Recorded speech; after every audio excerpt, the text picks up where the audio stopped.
buenas tardes y bienvenidos y bienvenidas un lunes más a Objetivo Málaga. 4 minutos pasan de las 7:30 de la tarde. Estamos aquí en riguroso directo, como siempre. Y voy a empezar con mi primer invitado. Él es Samuel Perea. Muy buenas tardes, Samuel. Buenas tardes, Desi. Y bueno, Samuel ha escrito un libro que ha presentado hace poquito su segunda edición. Un libro que escribió en el año 2018, pero no se lanzó hasta el año 2019, tuvo un gran éxito cuando salió. Y bueno, es un libro muy especial, porque si yo les digo a ustedes Málaga, cocina, emoción, a ustedes lo primero que se les viene a la mente, pues es que es un libro de receta.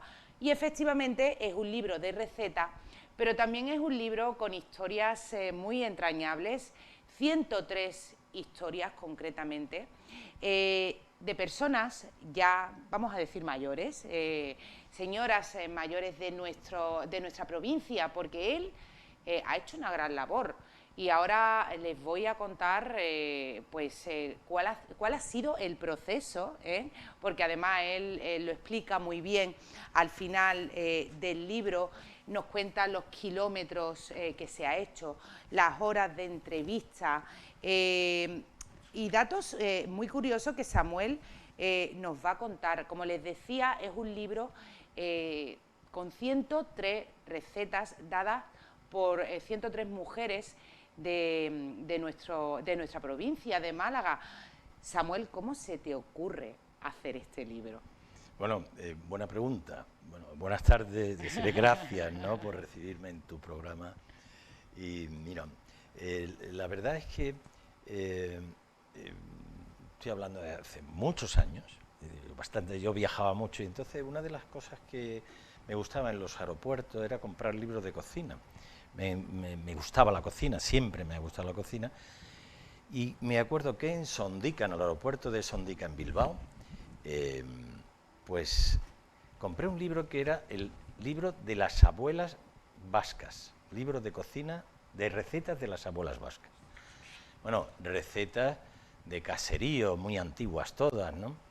Bueno, digo, en ese libro que todavía conservo vienen 2 recetas de gato de caserío, o sea, imagínate cómo es el libro. Gato, sí, gato. Lo comento como anécdota. Bueno, y yo tenía en la cabeza desde hacía algún tiempo hacer un libro de recetas de las abuelas malagueñas. Y ahí quedó todo. No, pero un día con Pepe Cobos, del Pimpi, estaba con él en la terraza y le cuento, oye, fíjate, no es una idea original porque ya se han hecho otros libros de recetas de abuelas. Y ahí ya te digo, en la terraza hablando, dice, oye, ¿por qué no haces un libro de recetas de las abuelas, como tú dices, pero de todos los pueblos de Málaga, de abuelas, de una abuela de cada pueblo? Y ese fue el primer reto, por eso digo que es un libro de reto. Ese fue el primer reto. Y bueno, pues la primera abuela que fue la de Villanueva del Trabuco. La primera que localicé, fui a entrevistarla, bueno, fui a verla para hacer la receta, que me parece que era, si no recuerdo mal, albóndigas de boquerones, la receta. Bueno, ya de por sí encontrar a 103 señoras que te quieran ayudar a esto, eso ha tenido que ser una trabajera tremenda, porque además lo hablábamos justo antes de entrar, que a lo mejor en pueblos que son más cercanos a Málaga, de la costa, pero los que son pueblos de la serranía, que son un poquillo más... 2 horas de Málaga o 2 horas y media. O más, ¿no? Y son un poquillo cerrados, encontrar una abuela o una señora que te haya querido Eso contar. Ha sido otro de los retos, yo creo que el mayor de los retos, encontrarla. Pero te termino por el nombre. Sí. Llego allí, vamos a hacer la receta de la albóndiga de boquerones y luego me dice la abuela, claro, hablamos, ¿no?, en su entorno, en su salón de su casa, lleno de recuerdos, de fotos antiguas, de su boda, etcétera. Claro, yo no me puedo quedar. Y ella me dice, ¿no le importa que le lea una carta que me escribió mi padre a mi madre, que yo era pequeñita, antes de que los fusilaran?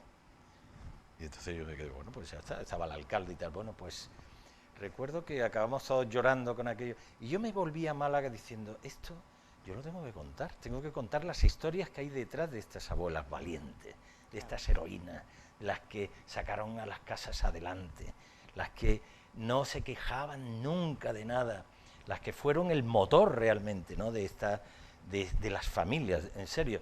Y digo, esto lo tengo que contar. Entonces se me ocurrió hacer, digo, bueno, ya es un libro de recetas de cocina, de abuelas, pero con emoción. Y entonces le puse Málaga, cocina, emoción. Y se cuentan 103 historias imposibles, como digo yo algunas veces, emocionantes, de estas 103 mujeres valientes. Y a lo que me preguntaba, pues efectivamente, el gran reto fue localizarlas. No era fácil. Yo contactaba con los ayuntamientos, a veces si no tenía respuesta del ayuntamiento o se dilataba mucho, porque yo tenía un tiempo para hacerlo, ¿no? Claro. Un año tardé en hacerlo porque 5 meses era solo de visitas. O sea, visitar un pueblo, uno cada día, pues son 5 meses ya, ¿no? Entonces, pues a veces tiraba de asociaciones de mujeres del pueblo, que había una asociación pues, X, a veces contactaba con el farmacéutico. Oiga, ¿usted conoce? Porque el farmacéutico conoce a toda la gente del pueblo. ¿Conoce usted alguna abuela de estas características, que tal, que... Pues mire, fulanita sí, porque esa es muy apañada y tal, no sé qué. ¿Tiene usted el teléfono? No lo tengo, pero tengo el de la hija. Llamaba a la hija, le contaba, claro, todo esto porque lo que yo me encontraba era siempre la sequedad del teléfono, porque claro, tú invades su intimidad y eso para qué es, claro. y yo no quiero fotos, yo le digo la receta, pero usted la hace en su casa, sí, o sea, que había realmente una gran dificultad. Claro, coordinar 103 visitas, algunas he llegado a ir, te puedo decir, Alcaucín, llego a Alcaucín, y me dice, yo es que me he ido a la piscina, yo es que me voy a la piscina ahora. O sea, pero no he quedado con usted Pero a mí se me ha olvidado. Pero a mí se me ha olvidado, yo me creía que eso venía usted otro día. Quiero decir, me he encontrado a veces que he tenido que volver 2 veces porque son porque gente encima, que no... como dices tú, encima que te hacen el favor, claro, te tienes que acoplar a lo que... Entonces, bueno, eso fue el reto más complicado, más complicado.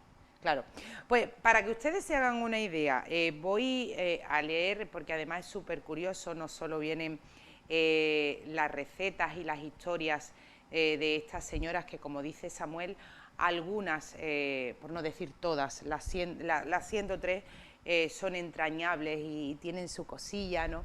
Pero él también completa pues el libro con un making of, porque, oye, era muy fácil el coger y que te dieran la receta, tú plasmarla en el libro, plasmas la historia y ya está. No, Samuel cocinaba las recetas con estas señoras, que yo supongo que luego la comeríais, ¿no? Sí, bueno, y tupper, que mis hijos me preguntaban, papá, ¿qué traes hoy? Porque ¿Qué traes hoy? Yo me llevaba el tupper de lo que fuera, ¿no? Y no te vayas sin comer. Y bueno, eran simpaticísimas, cariñosas. Yo sigo teniendo contacto con la mayoría de ellas y me llaman, que no me llamas, que hace mucho. Sí. Yo sigo manteniendo mucha sí, porque después son personas súper agradecidas, ¿no? Y le cuesta trabajo arrancar, pero al final luego les gusta, ¿no? Porque son muchas de ellas, como bien has comentado tú, tienen su historia, son personas que viven en pedanías, no ni siquiera en el mismo pueblo, con tradiciones muy arraigadas, entonces para ellas esto es un mundo y le cuesta arrancar, pero al final, oye, mira qué pedazo de libro pues ha salido. Como les decía, pues en el libro viene ese making of y también viene un infograma donde Samuel explica cada paso que ha dado para realizar este libro. Por ejemplo, los 103 pueblos visitados, 630 personas contactadas hasta llegar a estas 103 mujeres, 352 horas de entrevistas, 412 horas de viaje en coche, que se dice pronto, 725 llamadas telefónicas, que eso significa, traducido sería 84 horas de conversaciones, 24.700 kilómetros recorridos, 425 horas de gestión. Y para que se hagan una idea, la suma total de todas de las edades, de todas las señoras que han participado en este maravilloso libro, pues suma 7.654 años. Sí, bueno, eso que se dice pronto. Sí. Mucha sabiduría, muchos años de sabiduría ahí, ¿no? Sí, bueno, luego la media de edad es de 74 años. Sí. El 60%, para que ustedes se fijen en las historias que pueden haber detrás, el 60% de ellas empezaron a trabajar antes de los 8 años. Sí, señor, 60%. Que es mucho, es un porcentaje muy alto. Niñas con 8 años, bueno, ahí están las historias escritas, niñas con 8 años. ¿Tú te imaginas una niña de hoy trabajando ya y llevando a casa sustento también, ¿no? Lo que más me ha llamado la atención son los siguientes datos. El 99% de ellas no tuvo nunca Reyes Magos o fueron insignificantes. Insignificantes que le dejaban un mantecao, una naranja, o sea, no juguetes, no estamos hablando de juguetes ni mucho menos, ¿no? Sino le dejaban unas castañas, eso es todo. Que para ellas sería un mundo. Era lo mejor. El 100% de ellas nunca se quejó de su destino, que dice mucho de ellas. Y el 99% dice haber sido feliz en su infancia. Sí, pues yo esto se lo preguntaba a todas y decía, hijo, yo ¿qué quieres que te diga? Yo no he conocido otra cosa, pues he sido feliz. Claro, dice, claro, como no he conocido otra cosa, pues realmente mi vida, y no la cambian. Quiere decir, hay una trastienda en todas las historias, ¿no? Porque yo, antes te comentaba fuera de antena que yo he respetado como ellas quieren ser recordadas, porque eso yo lo tenía muy claro. Yo no iba a hacer ni mucho menos ni crítica de sus vidas, ni tampoco iba a hacer sangre por lo que habían pasado, porque claro, si me pongo de juez y parte, no, yo quería respetar su historia y además como ellas quieren ser recordadas, porque las historias de estas mujeres es que nunca me acuerdo del nombre de estas colchas que están hechas con retales de otras telas, esas que son de crochet. No, bueno, de crochet, no, de tela. ¿Te acuerdas que había unas colchas muy bonitas que están hechas con cuadritos de otras telas?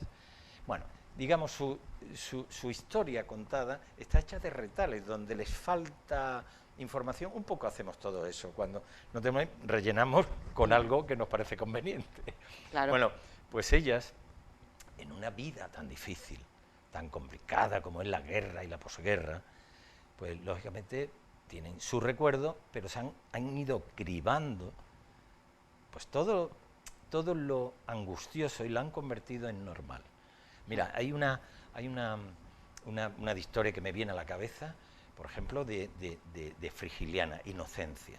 Inocencia, cuando Frigiliana se tardaba en la tartanita para llegar a Málaga, se tardaba casi 2 horas, pues Inocencia se le puso un niño muy malito, entonces hay una mortandad infantil tremenda en todos los relatos, bueno, robos de niños, en fin, hay un montón de historias por detrás, negligencias, muchísimo. Bueno, pues Inocencia baja, con todo el dinero que tenía para acabar el mes, que eran 500 pesetas, se entera que en Málaga hay un médico que puede salvar a su hijo de unas fiebres terribles que tenía.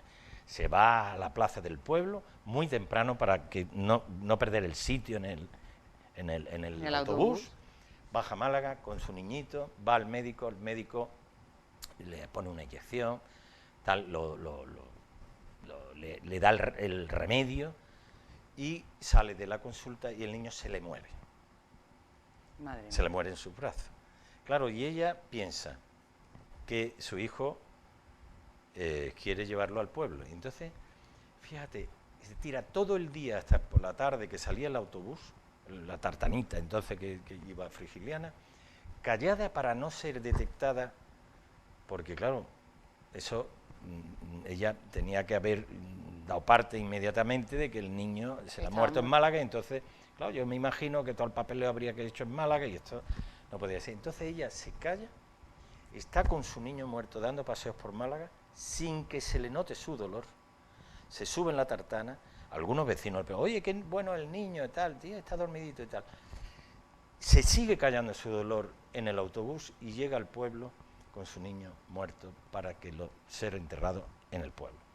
O sea, la implosión, yo creo, el dolor, no sé, yo me pongo en su lugar, yo sería incapaz de aguantar el dolor. Y hay otras también historias, no te hablo de terribles, ellos lo veían como normalidad.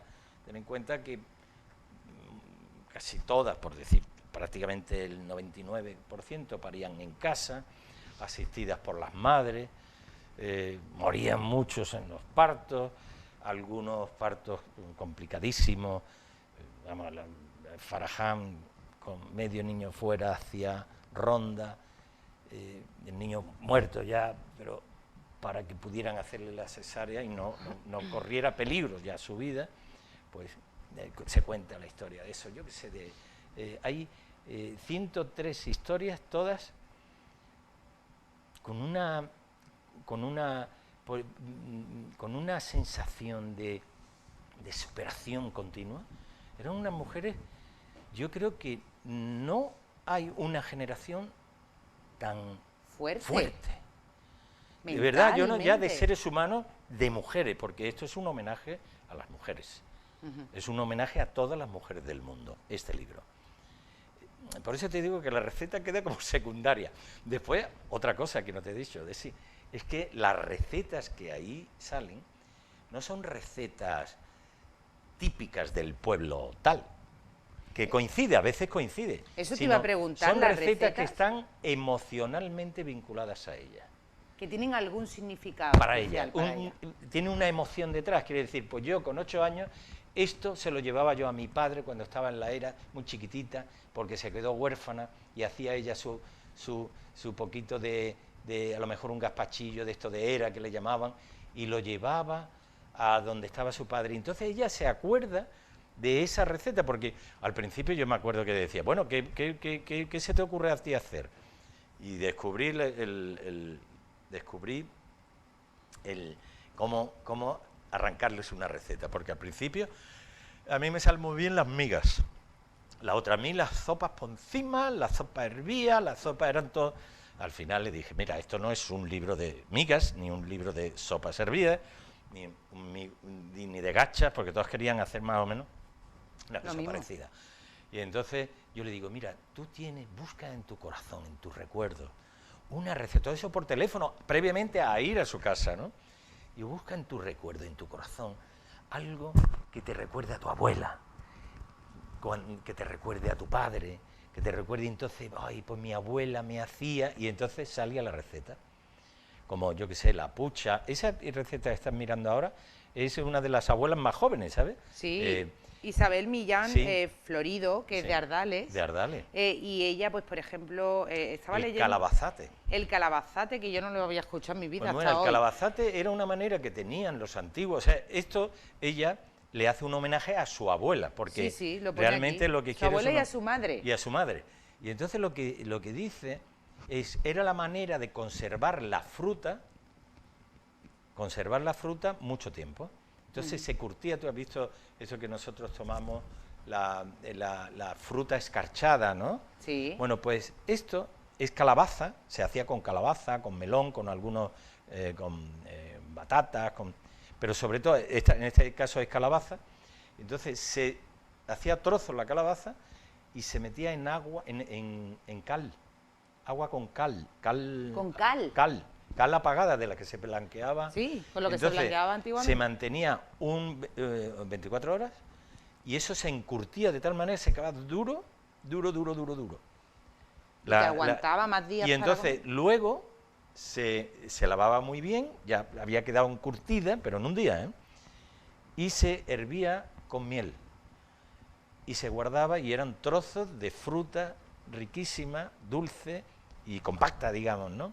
Se podía hacer, bueno, pues es una receta curiosa, allí el famoso lavapuertas, no sé si lo conoce, lavapuertas de Teba. Ni idea. Lavapuertas es uno de los gazpachos más pobres que hay, Bueno, hay uno más pobre todavía que se llama la pucha, ¿no? Que es prácticamente agua en pan, mojado en pan, pan mojado en agua, con un poquito creo que tiene de ajo. Oye, y un inciso, otra de las cosas, ahora que estás diciendo estos nombres raros, que a muchos no nos sonará. Ahora te digo por qué es lavapuertas también. Trae un diccionario. Sí, para que todos ustedes, cuando lo lean, te vas y te dice lo que es. Sí, bueno, hay expresiones que se han perdido ya. Claro. Y entonces ellas las utilizan. Pues sí, por ejemplo, para decir que murió joven, dicen murió muy nueva, ¿no? Porque la gente no sabe. Muy nueva. O era muy nuevo, yo era muy nueva cuando me ennovié, o mi marido era muy nuevo, es porque era muy jovencito, ¿no? Entonces, bueno, pues ahí hay expresiones que se han perdido. En los pueblos todavía se mantienen, ¿no? ¿Qué es lo que más te ha llamado la atención de todos estos 5 meses que has vivido con ellas? Mira, lo que más me ha llamado la emoción es que yo me creía que he viajado prácticamente por el mundo entero, en situaciones difíciles, en alguna guerra incluso. Yo qué sé, paseado por el Pacífico siguiendo las ballenas grises donde iban a parir, he hecho cosas así como muy retumbantes, ¿no?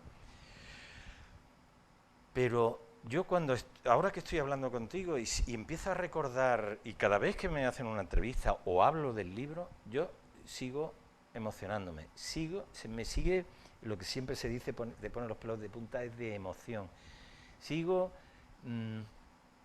compartiendo con ella ese dolor a veces y esas alegrías que tuvieron, pero sobre todo la emoción, mira, encontrarte en el salón de algunas pequeñas casas, ¿no? Muy sencillas, cuando ellas me enseñaban las fotos de sus antepasados, de sus hijos, algunos muertos ya o los que, sus historias contadas por ella, eso yo siempre diré que después de escribir el libro, mi vida fue de otra manera, porque te cambia la visión, es un libro quizá, ¿no? que yo se lo recomiendo a los jóvenes. Eso estaba pensando. Que lean pequeñas historias, son historias muy fáciles, porque otro de los retos era que tenía que escribir y sacar de toda esa vida una historia o algo en 400 palabras, o sea que el reto era tremendo, porque en 400 palabras la vida de una mujer que necesita un libro solo para ella, pues era bastante difícil, pero decía mucho, ¿no?, de cómo era. Pues yo se lo recomiendo a los jóvenes, porque estas mujeres hicieron con muy poco infinito, hicieron mucho. Eran capaces de hacer con muy poco algo fantástico. Es más, la cocina era prueba de ello. Ten en cuenta que el acto que más hacen los seres humanos a lo largo de nuestra vida es comer. Sí. Y está relacionado siempre con el premio a tu trabajo, aunque parezca que no, pero eso prevalece en nuestra mente. Y, por otra parte, también está relacionado con la fiesta, el festejo y el gran sentimiento de la comida, que es compartirla. Claro, todo esto es una emoción tan potente que está vinculada a tu vida siempre, y en ese tiempo mucho más, porque había mucha escasez, y entonces la comida era como el premio. Cantidades de niñas de estas se acostaban sin cenar, pero muchos días se acostaban sin cenar. Y se la tenían que ingeniar ahora que estamos acostumbrados a ver nuestros frigoríficos llenos, nuestra comida todos los días para desayunar, para cenar, para almorzar. Y ellas, pues... Se inventaban los famosos majaillos. Bueno, el lavapuertas que te decía es un gazpacho tan simple, sí, como que lleva una cebolla picada, agua, vinagre, sal, aceite, un poquito de aceite, pan, migas de pan y aceituna. ¿Cuándo las había? Dice. ¿Cuándo las había? ¿Cuándo las había? Bueno, entonces con y eso se comía como una especie de gazpacho fresco, si quieres, en verano. Sin sobre tomate. todo a media mañana. No tenía nada más, no tenía ni tomate, ni pimiento, no tenía nada más que eso. Y entonces, si sobraba un poquito de líquido, que tenía ese aceitito del vinagre, con eso, con un trapito, le daban a las puertas, porque, dice, entonces, hijo, no había nada, y si lo había nosotros no lo teníamos. Entonces, la gente del pueblo le daba a las puertas y se quedaba muy bonita, dice. Se quedaba muy bonita porque, claro, contenía un poquito de aceite, un poco de vinagre. El vinagre, que hoy en día lo utilizamos para limpiar en muchos casos, y el aceite. Y entonces le daban con un trapito a la puerta y la puerta queda, por eso se llama lavapuertas, ¿no? Ay, Y qué curioso. es una de las recetas así curiosas. Hay muchas curiosidades y yo lo recomiendo el libro, no porque lo haya escrito yo ni mucho menos. ¿Dónde lo pueden encontrar? Pues mira, lo pueden encontrar en las mejores librerías de Málaga, mira, en la Casa del Libro, en Luces, en Proteo, en Rayuela, en Agapea, y si se meten en la... Hay una cosa que no se me olvide, en la Fundación El Pimpi también te puedes meter a la página web y ahí vas a encontrar y vas a enlazar, te lo mandan a casa. Además, creo que en algunas de las librerías está gratis, es el envío, ¿no? Vale, Incluso 19,90. Os digo también porque es un libro que está muy bien editado, etcétera. Mira, al principio hay un código QR. Eso te iba a decir, que lo no del se me código olvide porque QR. es muy chulo. Y entonces ahí puedes... ¿Aquí? ¿Cuál no, es? al principio del libro. Mira. Ah, vale, digo, Sí. yo no veo el código QR, espera. Sí, pasa unas páginas y verás a otra más. Ahí. Aquí. Sí, ahí con el móvil puedes conectar y ¿qué sale ahí? Pues sale las abuelas hablando conmigo en las entrevistas. Maravilloso. Y entonces, bueno, ahí hay una que es graciosísima de Montecorto que decía, me estaba contando que yo les tiraba un poquito de la cuerda también, me estaba contando que ella no tuvo anillo que tuvo que pedir el anillo prestado para casarse. Y entonces yo le decía, bueno, pero tal, bien, me contaba eso, pasaba, seguía hablando con ella y tal. Digo, ¿y dónde fuisteis? ¿Qué celebración hiciste? ¿El convite? ¿Cómo fue el convite? Pero si no teníamos para el anillo, ¿cómo vamos a tener para el convite? Usted no está escuchándome, me decía así. Bueno, dejaba pasar otro poquito de tiempo y al rato le decía, ¿y dónde fuisteis de viaje de novio? Y miraba al marido y decía, este hombre no está bien, pero usted no está bien de la cabeza. Que tuve que pedir prestado el anillo. Prestado el anillo, ¿cómo ves? No fui a ningún sitio. Bueno, y toda esa, yo he seleccionado, porque de las 300 horas no voy a poner tantas, pero hemos seleccionado las más potentes, ¿no? Las más simpáticas y todo eso, que las podéis oír para que veáis que efectivamente las abuelas son de verdad. No pues Samuel Perea, muchísimas gracias por haber estado aquí, por habernos contado un poquito de este libro, que yo se lo recomiendo a todos ustedes, porque ya han visto que no es un simple libro de recetas, sino que es un libro que entraña historia, historia pues muy bonita, que podían ser incluso de nuestras propias abuelas, y que también nos da a conocer un poquito más cómo son las mujeres de nuestra provincia, de nuestros municipios. Samuel, gracias por haber estado aquí, ha sido un placer. Igualmente, muchas gracias a ti, al canal, por darle divulgación, pues yo creo que es una cosa que puede ser una transmisión gastronómica también, ¿no? Bueno, una cosa así tan curiosa y tan bonita, había que darla a conocer. Gracias de nuevo, Samuel. Bueno, pues nosotros vamos a hacer un alto en el camino y cuando volvamos vamos a hablar con Daniel Aguilar. Él es el presidente de la Sociedad Federada de Personas Sordas de Málaga, que quieren hacer alguna reivindicación y sobre todo nos van a contar cómo han sido las vivencias de estas personas con esta discapacidad a lo largo de la pandemia, que no ha sido nada fácil. Así que volvemos enseguida, no se vayan.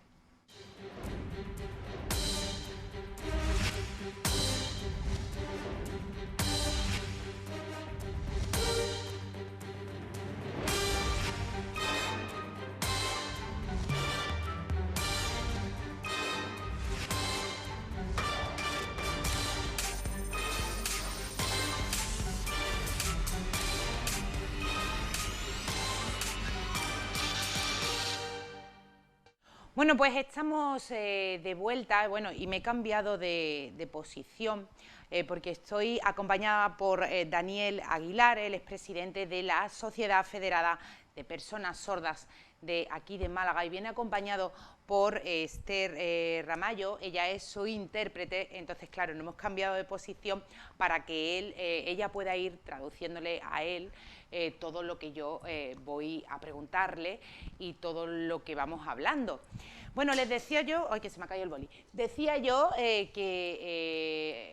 que algo en lo que nadie ha caído cuando estamos en pandemia, por el tema de las mascarillas, algo que era obligatorio y evidentemente necesario para combatir esta pandemia, era pues en personas, como es el caso de Daniel, que si llevamos las mascarillas, muchos de ellos pues nos leen los labios para podernos entender, porque son personas con problemas auditivos.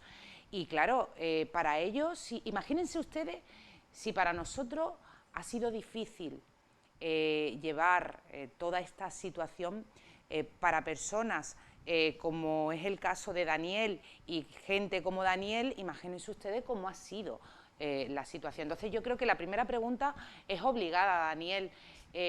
¿Cómo se ha llevado todo esto? Aunque Daniel siempre me encanta porque Daniel siempre tiene una sonrisa en la boca, siempre.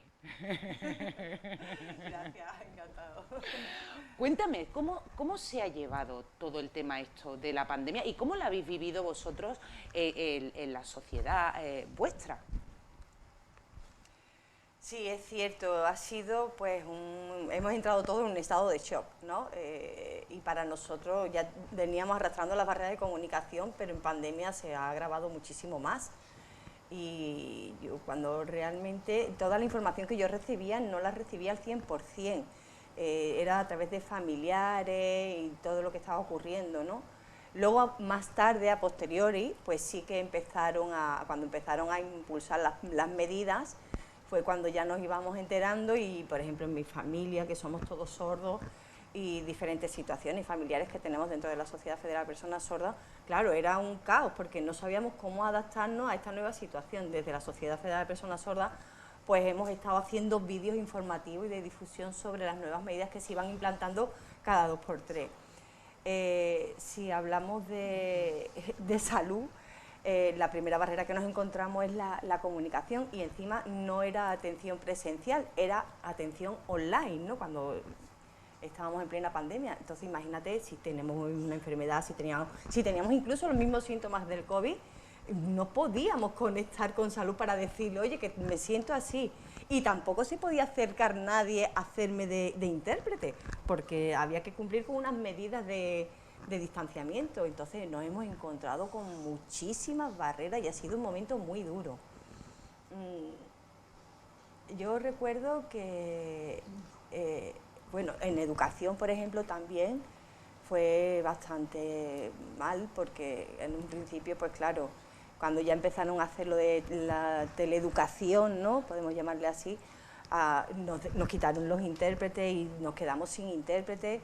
Y si normalmente en instituto, de forma presencial, tenemos intérpretes, pero en la época de la pandemia es que nos recortaron hasta los intérpretes. Todos los recursos que nosotros nos facilitaban la accesibilidad, nos lo quitaron. Mi hijo es sordo y lo tenían que hacer las clases a través de Zoom o a través de las plataformas digitales donde tenían a los profesores y demás, pero no le ponían el intérprete. Entonces mi hijo era como asistir a una película pero sin subtítulos y sin nada. Incluso se olvidaban de los alumnos sordos, lo tenían todo preparado, tecnológicamente estaba todo preparado y adaptado. Y por más que yo le insistía, le decía, oye, por favor, que mi hijo es sordo, que necesita una adaptación, y la verdad es que ha sido muy duro, muy duro.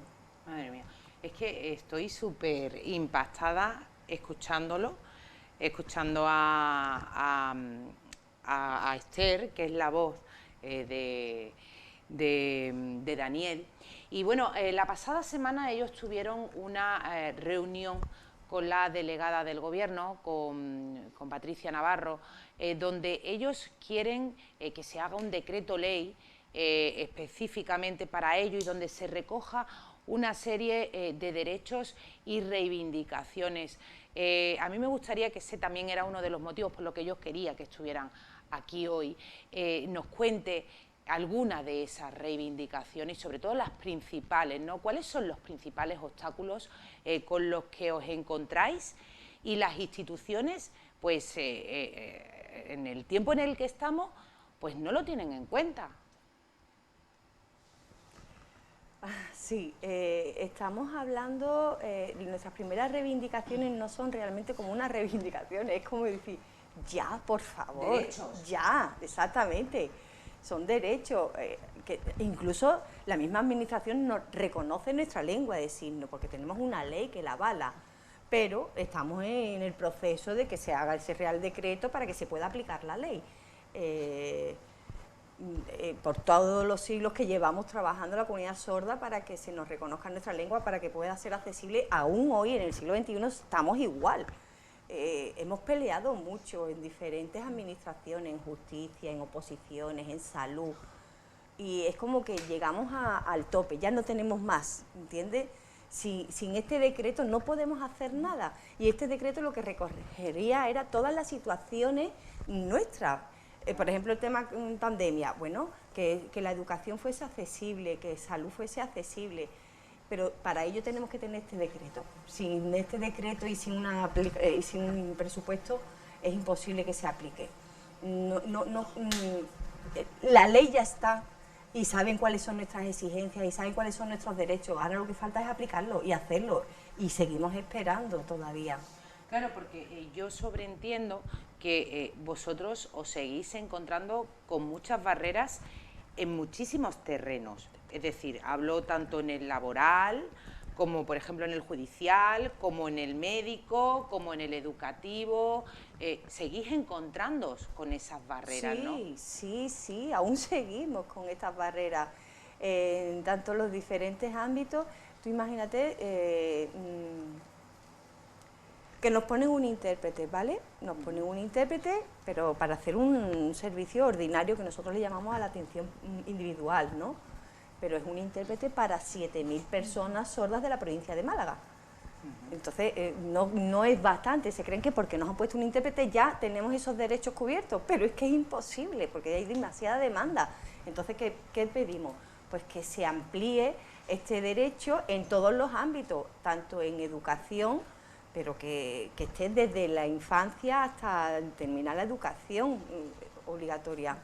Y no solamente es poner un intérprete, sino que los materiales también se adecuen al alumnado sordo, que hay profesores sordos que son funcionarios y que no tienen, por ejemplo, esos profesores, esos funcionarios que son sordos, tampoco tienen esa adaptación de puesto como podría ser un intérprete para que pudiera dar las clases. Entonces, claro, nuestra barrera es la comunicación. Básicamente. Hablabas de un intérprete para 7.000 personas en toda Málaga. Sí, son 7.000 personas sordas con discapacidad auditiva y solamente disponemos de un intérprete, y en el Ayuntamiento de Málaga contamos con 2 intérpretes, y ahora mismo Diputación pues tenemos un intérprete para cubrir 15 pueblos de la provincia nada más, pero vamos poco a poco. No cubrimos todas nuestras necesidades, es como que nos dan un caramelito, ¿vale? Y nosotros dependemos de esto, no es una subvención, yo te doy la subvención, se acaba, si hay presupuesto sigo dándote la subvención, si no hay presupuesto no te la doy, no hay una estabilidad ni una continuidad en este derecho. Entonces, claro, tenemos que insistir que se nos haga un convenio, que nuestras subvenciones sean más permanentes. Tú imagínate si tú misma, si te tienes que ir a una urgencia, ¿no? Que te pase algo, que tu hijo te pase algo y que Dios no lo quiera, o un accidente o lo que sea. Si eres sordo, ¿cómo te vas a comunicar? Pues esa es mi pregunta, esa era lo que yo te quería preguntar ahora. Por ejemplo, en el caso, como bien has dicho tú, Daniel, que Dios no lo quiera, pero en el caso, por ejemplo, que te ocurran accidentes, si no tienes una persona que sabe lenguaje de signos, como es el caso de Esther, ¿cómo lo hacéis? Que son situaciones reales. Sí, son situaciones. Imagínate un accidente y tú ves en la autovía el SOS para que llames, ¿no? Y que tú te acercas y haces así, y dices, ¿y qué hago? Es una incomunicación total, porque claro, y cuando viene algún guardia o civil o alguien de la policía, es que claro, lo primero que le digo es que soy sordo, se asustan, no saben cómo comunicarse conmigo, lo tengo que hacer todo a través de papelito, luego que te llamen, que te lleven a urgencia, y si empiezan a preguntarme si tengo medicación, si no llevo medicación, si tengo alguna alergia, a mí esas cosas no me la preguntan. A mí directamente me atienden sin preguntarme, y ya si hablamos de mujeres sordas embarazadas, el parto, cómo lo tienen que preparar. Tenemos que pagar a un intérprete privado para que nos acompañe a la asistencia de un parto, y eso siempre a nosotros nos cuesta el doble que al resto de la ciudadanía, hacer un servicio público. Entonces, que nosotros somos una ONG y aún así nosotros intentamos sufragar estos gastos extraordinarios, ¿no? Más que nada porque trabajamos por la accesibilidad y porque entendemos que la situación es muy difícil, pero que es una adaptación y es un recurso que lo tiene que poner la administración. Es que eso le quería decir yo a Daniel, me parece muy bien que seáis una ONG, estáis ahí para ayudar a todo lo que haga falta, pero que son situaciones muy reales y tenéis el mismo derecho que cualquier otra persona que tenga cualquier otro problema, poder acudir a cualquier hospital público, institución pública, y que se os atienda como a cualquiera de nosotros. Así debería de ser, yo lo tengo clarísimo. Yo, por ejemplo, a ver, yo tengo muchísimas situaciones personales de vivencia que a mí me duelen, ¿no? Me duele. Yo tengo un amigo, sí, yo tenía un amigo que sufría ELA, que es sordo también, y bueno, y tenía que tener tratamiento de fisioterapia, tenía que ir a una residencia, tenía que ser atendido por un psicólogo, porque no es suficiente ponerle un intérprete las 24 horas, porque tenemos que atender al resto de la sociedad sorda, ¿no? Y aún así se ha trasladado 3 o 4 veces de residencia por la falta de comunicación y por el aislamiento que ha sufrido, ¿no? Cayó una depresión y al final pues fue la primera persona que se puso en la eutanasia aquí en España. Entonces, claro, es que era tal la impotencia. Entonces, lo que hacía, y él tenía tal agresividad dentro, estaba tan enfadado que lo que hacían era darle un somnífero para que se relajara. Pero claro, los días van pasando y a ellos no, a esa persona no la atendía, nadie le daba esa información. Son situaciones que yo te estoy contando, que me estoy acordando de casos esporádicos, ¿no? Pero que cada familia tiene una situación de incomunicación total con respecto a la sociedad, ¿no? Si mi lengua es la lengua de signos, y soy feliz, yo soy feliz, y yo soy una persona feliz, me gusta ser como soy, tengo mis amigos, tengo mi familia, soy partidario de una integración total, pero que es un trabajo que la sociedad lo tiene que hacer también. Si se nos reconoce como personas, ¿por qué no se nos reconoce nuestra comunicación? Oye, yo no es por quitarte el trabajo, Esther, pero yo pienso que llegados a este punto y en el siglo en el que estamos tendríamos que aprender, tenía que haber una asignatura en los colegios donde nos enseñaran a todos el tema del lenguaje de signos. Sí, sí, ¿O no? sí, sí. Ahí hay esa opción, ¿eh? Esa opción ya está, que puede ser optativa, pero ahora son los centros los que lo tienen que solicitar. Entonces, claro, es que tenemos esa posibilidad y eso es lo que queremos, que sea también los centros pues que puedan impartir la lengua de signos, porque somos ciudadanos de España y somos vecinos y amigos. Te ofrecen la lengua inglesa, la francesa, y no te ofrecen que aprendas la lengua española, la lengua de signos española, que estamos pagando los mismos impuestos que el resto de los demás.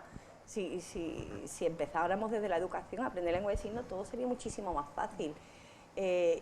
No queremos caer en el sobreproteccionismo. Yo no quiero eso, yo quiero ser igual. Claro. Quiero ser un ciudadano de primera. Si tú y yo somos iguales, con una lengua diferente, pero somos iguales y sentimos igual. Y me gusta participar en la cultura, en el arte, disfrutar de los días. Si a ti te gusta disfrutar con tus hijos, a mí me gusta también disfrutar con los míos. Entonces, lo que no entiendo es por qué tenemos esas barreras todavía hoy. Pues ¿sabes lo que pasa? Que es una pena que todo se reduzca al tema económico. Pero para todos lo mismo, ¿eh? No, Daniel, no solo con esto, sino que para todos lo mismo. Oye, me ha encantado tenerte aquí, que nos des tu testimonio. Sé que estáis ahí trabajando por esa nueva sede, que la tendréis en unos mesecitos, ¿eh? Que lleváis también un tiempo reivindicándola y también hay que decir que es muy necesaria. Y gracias, Esther, a ti por el trabajo que haces, es maravilloso, y me encantaría hacer lo que hace Esther, y nunca es tarde para aprender, nunca es tarde para aprender. Daniel, gracias. Esther, gracias. Gracias a ti. ¿Cómo se dice gracias? Mira. Gracias. Gracias a ti. De nada. Encantado de estar aquí. Bueno, señores, hasta aquí nuestro objetivo Málaga de hoy. Yo creo que ha sido un objetivo pues súper entrañable, con testimonios maravillosos como el que hemos tenido de Samuel con sus abuelitas, como el de Daniel, que lo único que reivindica, porque es que así lo dice nuestra Constitución, todos somos iguales. Entonces, pues que esa integración llegue al 100%.